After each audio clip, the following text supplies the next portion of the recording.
Está no ar pela Band MT, TV Cidade Verde, mais um O Livre. Hoje a nossa convidada é uma gaúcha de Porto Alegre que vive em Mato Grosso desde 1986. Titular da 7ª Vara Criminal de Cuiabá, ela é responsável por prisões que tiveram repercussão nacional. Nossa entrevistada é a juíza Selma Rosane Santos Arruda. Participam desta conversa o professor Luiz Antônio Vale, administrador de empresas e analista político, e o jornalista Luiz Fernando Fernandes, repórter especial da Band MT, TV Cidade Verde.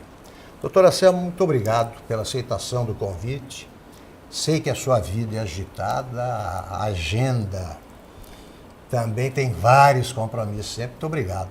Eu que agradeço. É sempre uma honra comparecer. A honra é nossa. Eu queria começar com uma pergunta que 10 em 10 brasileiros se fazem, pelo menos brasileiros que cumprem a lei. A rigor, juízes como a senhora ou como o Dr. Sérgio Moro cumprem o seu dever, né? Aplicam a lei, levando em conta que ninguém é diferente perante a lei, ninguém é mais igual que os outros. Com esse comportamento, a senhora é aplaudida nas ruas, pensam em vê-la candidata a algum cargo político. Acontece o mesmo com o juiz Sérgio Moro, com os procuradores. Isso significa o quê? Que os demais juízes não cumprem como deveriam o seu dever? Na minha opinião, isso significa que o povo brasileiro não está acostumado com isso. Não está acostumado com isso. E assim, aliado a isso também, existe essa questão agora que a mídia, o momento nacional está voltado para o combate à corrupção, para essa discussão nacional que está acontecendo, tanto com relação à Lava Jato aqui no Mato Grosso, né, com relação a essas operações. Então, as pessoas que se destacam nessa área acabam se destacando mais do que outros magistrados. Mas não me parece que haja essa impressão de que só Selma ou só Sérgio Moro trabalham, ou só nós que temos mais ética do que outros, ao Agora, contrário. A sensação que eu tenho é de que, da mesma forma que outras gerações se espelhavam em grandes juristas, como Nelson Hungria, por exemplo, muita gente, muitos juízes querem ser a doutora Selma, o doutor Sérgio Moro. Isso está acontecendo. As novas gerações de juízes têm agora um modelo diferente dos anteriores. Que bom, né? Porque isso está acontecendo. Isso a gente nota, tanto com relação a colegas, com relação ao estudante de direito, né? As pessoas abordam muito essa questão. E é bom que a gente seja espelho mesmo, porque isso significa que a sociedade está acordando, né? Que a coisa está melhorando. O senhor virou uma celebridade do mundo jurídico? Assim, mais ou menos isso, né? Boa noite, Selma. Boa noite. Veja bem, ainda seguindo por essa linha de raciocínio, até o início de 2014, quando começou a Lava Jato, era impensável nós termos essas pessoas, autoridades, celebridades, grandes empresários presos. Isso de 2014 para cá se tornou uma realidade, hoje a corrupção é uma preocupação. O que aconteceu antes de 2014, né, que hoje é diferente? O judiciário mudou? As leis não mudaram radicalmente. Foi o judiciário que mudou? Veja bem, não me parece que o marco seja exatamente 2014. O mundo começou a se preocupar mais com a corrupção, né? Então, veja, havia países em que se dava incentivo fiscal para a corrupção nos países subdesenvolvidos. Então, países do primeiro mundo recebiam incentivo fiscal para aquele dinheiro que tivesse sido gasto em propina para se estabelecerem nos países em desenvolvimento. Os paraísos fiscais, inclusive. Exato, né? Esses países desenvolvidos acabaram percebendo que a corrupção é muito mais cara do que eles imaginavam, né? E isso acabou trazendo um movimento mundial de combate à corrupção. O que aconteceu? Os países se reuniram e resolveram criar diretivas para que cada país tivesse leis de combate à corrupção e mecanismos. Multinacionais, sobretudo. Exatamente, as empresas multinacionais. Então, e mecanismos de combate à corrupção. E isso acabou Isso então é um processo que vem já de algumas décadas, né? E acabou desembocando no quê? Na lei de combate à corrupção, né? Na lei de lavagem de dinheiro, na criação de laboratórios de lavagem de dinheiro. Então, isso tudo veio nos trazendo. Então, não é que não houvesse corrupção antes e que não houvesse combate efetivo. É que os mecanismos é que foram agora, estão sendo inaugurados. Os assuntos ainda são muito novos, porque agora que estão sendo inaugurados. Então, a lei mesmo de combate à corrupção é de 2013, né? É verdade. Então, houve uma influência externa que gerou essa situação atual. Eu vejo como uma coisa mundial mesmo. É um caminho sem volta. E graças a Deus. O que é interessante é o seguinte, sempre que sair alguma pesquisa medindo as preocupações dos brasileiros, o combate à corrupção não aparecia entre os primeiros do ranking. Era saúde, educação, assuntos que continuam presentes. Mas pela primeira vez, de uns meses para cá, a corrupção passou a liderar o ranking. Atribuía-se esse comportamento do brasileiro, essa despreocupação com um problema tão grave, ao fato de ele próprio praticar a chamada pequena corrupção. Você subornar o guarda rodoviário, tem nada demais. Né? Mudou a cabeça do brasileiro também, doutora Selma? Acho que não. Né? Ainda não. Acho que ainda não. Mas o que acontece é que as pessoas perceberam que o problema na saúde, que o problema na educação vem da corrupção. Está faltando dinheiro aqui porque saiu para outro lugar. Então agora estão começando a perceber isso. Essas prisões que ocorreram aí por conta dessa série de operações, a população não acreditava, né, que isso estivesse acontecendo. Está se referindo aos casos de Mato Grosso. Então, pouco que as pessoas continuariam, né, presas. Estão. Qual é o caminho natural disso, doutora? Para onde que essas operações vão levar? Olha, existem algumas operações que ainda estão, assim como a Lava Jato, ainda estão no começo. A gente está na ponta de um iceberg que ainda tem muita coisa ainda para ser desvendada, sabe? Então eu vejo que ainda tem muito trabalho pela frente. Eu vejo que nós temos muitas surpresas ainda para vir. Se Deus quiser, vão vir à tona, né? Então ainda tem muita coisa para ser explorada nesse sentido. Tem muita gente envolvida ainda que poderá fazer prefere não falar companhia aí para quem já está preso? Tem muita coisa em sigilo ainda, né? A senhora comentou recentemente no programa que a senhora havia ouvido dizer que tem gente pegando senha para fazer delação. Então isso pode fazer a gente esperar por grandes eventos e grandes emoções no futuro? Às vezes eu brinco com essas coisas, são assuntos sérios, mas né, a gente tem que brincar às vezes. É claro. Mas realmente, a colaboração premiada, ela é um instrumento utilíssimo para combate a esse tipo de criminalidade. Porque é um crime que acontece às escondidas, é um crime que acontece por baixo dos panos e você só consegue descobrir quando alguém dos envolvidos resolve contar o que aconteceu, né? Senão, ali fica morto para sempre. Tem uma colocação de alguns juristas que têm dito que entendem que a prisão preventiva é uma forma de conduzir a pessoa para a delação ou a confissão.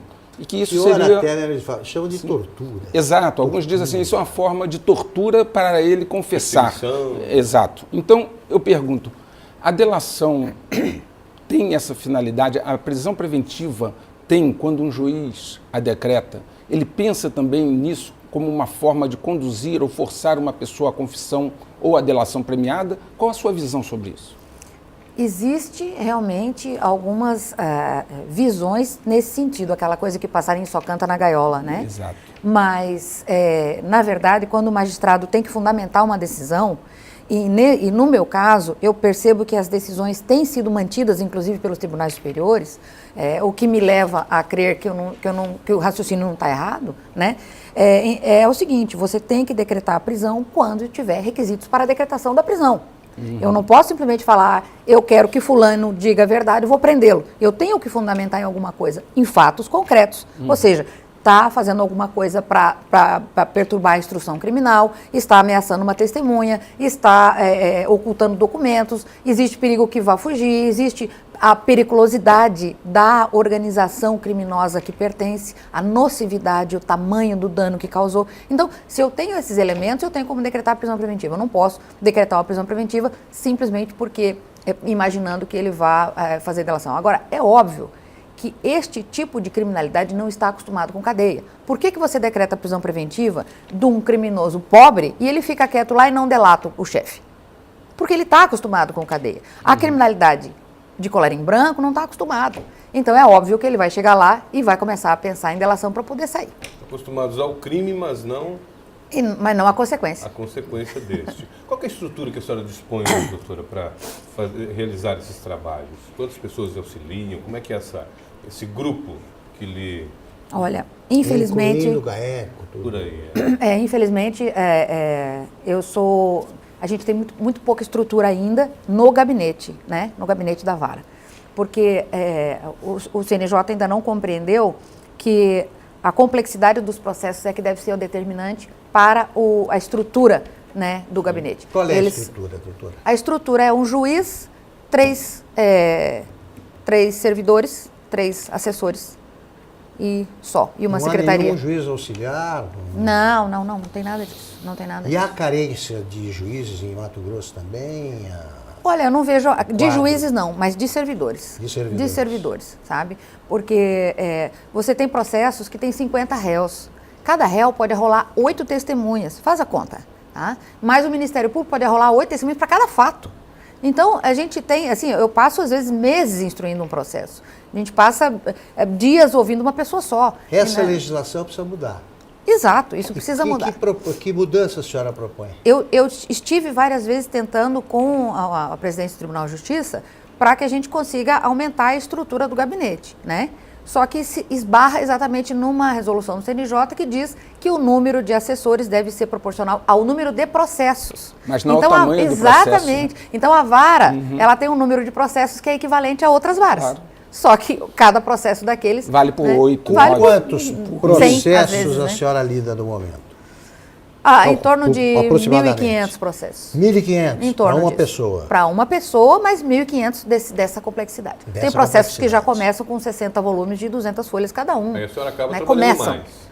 Claro, e a gente acaba prejudicando um pouco a qualidade. Né? É bem diferente a estrutura da Lava Jato, né? Exato. Não, a Justiça Federal é outra coisa. Agora, nós perguntávamos também do trabalho, né? De como é que é o trabalho, o entrosamento entre a senhora, GAECO e Ministério Público. Como é que é? Olha, no GAECO são... GAECO, desculpa. 4 promotores, mais 2 delegados. Na Fazendária, são 4 delegados. A Delegacia Fazendária. A 14ª Promotoria são 3 promotores. Todos esses demandam lá na vara, né? Graças a Deus nós temos um excelente relacionamento. Tem o GCCO também, que é de combate a organizações criminosas, mas daí já mais voltado a essa criminalidade mais violenta, né? E então é relacionamento maravilhoso. A gente trabalha pelo WhatsApp. A senhora é responsável por operações bastante importantes no Estado, como a Operação Sodoma, Metástase e a SEV. Essas operações levaram à detenção e à cadeia ex-autoridades, como o governador, ex-governador do Estado, São 3 operações? Exato. O ex-presidente da Assembleia Legislativa, né, o Riva, o ex-governador Silval, um ex-secretário da Casa Civil como o Nadaf, ou seja, a juíza não prendeu, agora, né? A juíza não prendeu pessoas irrelevantes no Estado. Não, eu sei. É um caso único, talvez, de nós termos no Estado pessoas desse quilate presas. É o único Estado. Né? Então, a minha pergunta é, em algum momento, não a juíza, mas a mulher Selma, a mãe Selma, sentiu medo? Nesta fase da minha carreira, não. Eu não senti medo. Eu já estou numa fase, acho que a gente vai amadurecendo, né? E acaba percebendo que você tem essa missão e que é assim que funciona. Então, os meus filhos, muitas vezes, óbvio, né? Eu tento alertá-los para terem cuidado.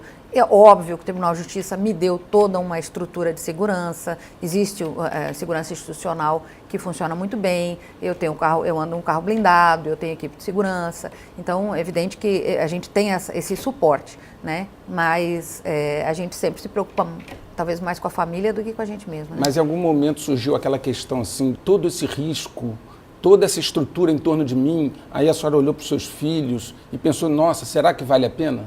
Teve esse momento? Sempre tem, né? Não a juíza, a Selma, né? Exato. Acaba pensando, será que vale a pena tudo muito, isso, doutor, né? é muito incômodo, né? Ter que dispor o tempo todo de um esquema de segurança, assim, muda muito os hábitos, muda o dia a dia.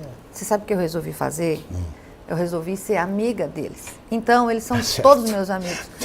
E eu convivo muito bem com eles. Tá certo. E isso acaba ficando muito mais agradável do que seria se fosse uma relação mais protocolar, mais né? protocolar. Eu fico à vontade, eu vejo pelo modo de responder da senhora muito franco, eu fico à vontade de fazer a seguinte pergunta, porque sei que eu não estou querendo endeusar o trabalho, não.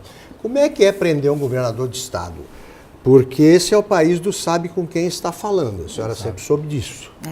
Como é que a senhora se sentiu? Assim, era uma coisa normal? Olha, Esperava alguma reação diferente?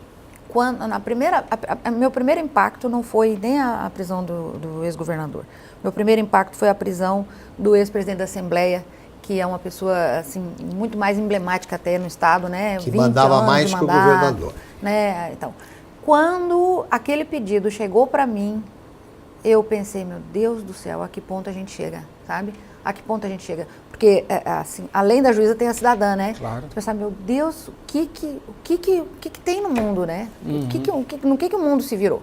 Então, é uma sensação assim, mais, acho que, de tristeza e de decepção do que qualquer outra, sabe? Não é aquela coisa de dizer, eu sou poderosa, eu fiz isso. Ao contrário. Não, sabe? ao contrário. Ao contrário. A que ponto chegamos? A que ponto chegamos. Mas a senhora sente naquele momento um ponto de viragem na carreira? Um momento em que a sua carreira mudou? Momentos de ver, sabe, do 8 ao 800, mais ou menos isso. Eu fui juíza auxiliar da Corregedoria em 2008, mais ou menos. E o desembargador, na época, me fez voltar para a questão da execução penal. Então, eu fui para dentro de penitenciária. Eu tive lá no fundo do que você pensa que é a coisa mais feia que há.